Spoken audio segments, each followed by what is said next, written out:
المجرمين الذين كذبوا شعيبا كأن لم يغنوا فيها الذين كذبوا شعيبا كانوا هم الخاسرين فتولى عنهم وقال يا قوم لقد أبلغتكم رسالات ربي ونصحت لكم فكيف آسى على قوم كافرين وما أرسلنا في قرية من نبي إلا أخذنا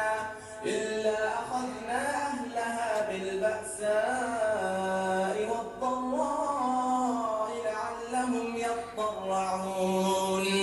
ثم بدلنا مكان السيئة الحسنة حتى عفوا وقالوا قد مس آباءنا الضراء والسراء فأخذناهم بغتة وهم لا يشعرون ولو أن أهل القرى آمنوا واتقوا لفتحنا عليهم بركات من السماء والأرض ولكن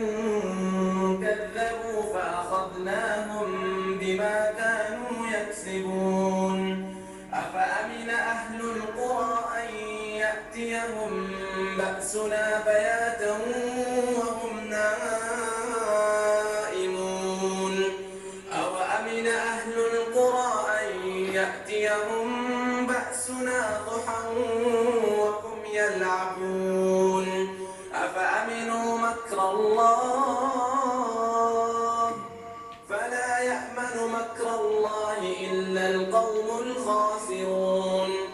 أولم يهد للذين يرثون الأرض من بعد أهلها أن لو نشاء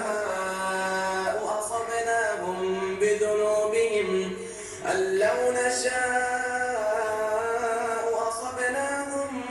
بذنوبهم ونطبع على قلوبهم فهم لا يسمعون تلك القرى نقص عليك من أنبائها ولقد جاءتهم رسلهم بالبينات فما كانوا ليؤمنوا بما كذبوا من قبل كذلك يطبع الله على قلوب الكافرين وما وجدنا لأكثرهم من عهد وإن وجدنا أكثرهم لفاسقين ثم بعثنا من بعدهم موسى بآياتنا إلى فرعون وملئه فظلموا بها فانظر كيف كان عاقبة المفسدين وقال موسى يا فرعون إني رسول من رب العالمين حقيق على ألا أقول على الله إلا الحق قد جئتكم ببينة من ربكم فأرسل معي بني إسرائيل قال إن كنت جئت بآية فأت بها إن كنت من الصادقين فألقى عصاه فإذا هي ثعبان مبين ونزع يده فإذا هي بيضاء للناظرين قال الملأ من قوم فرعون إن هذا لساحر عليم يريد أن يخرجكم من أرضكم فماذا تأمرون قالوا أرجه وأخاه وأرسل في المدائن حاشرين يأتوك بكل ساحر عليم وجاء السحرة فرعون قالوا إن لنا لأجرا إن كنا نحن الغالبين قال نعم وإنكم لمن المقربين قالوا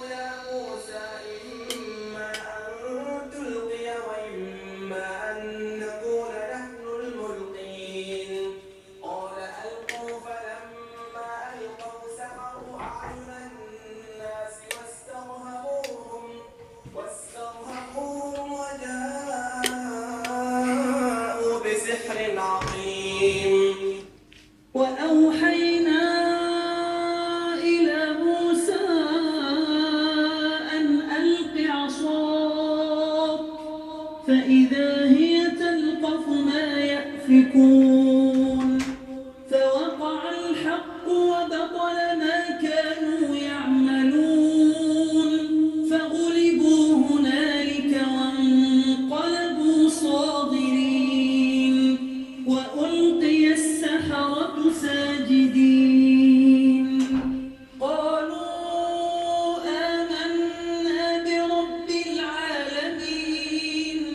رب موسى وهارون قال فرعون آمنتم به قبل أن آذن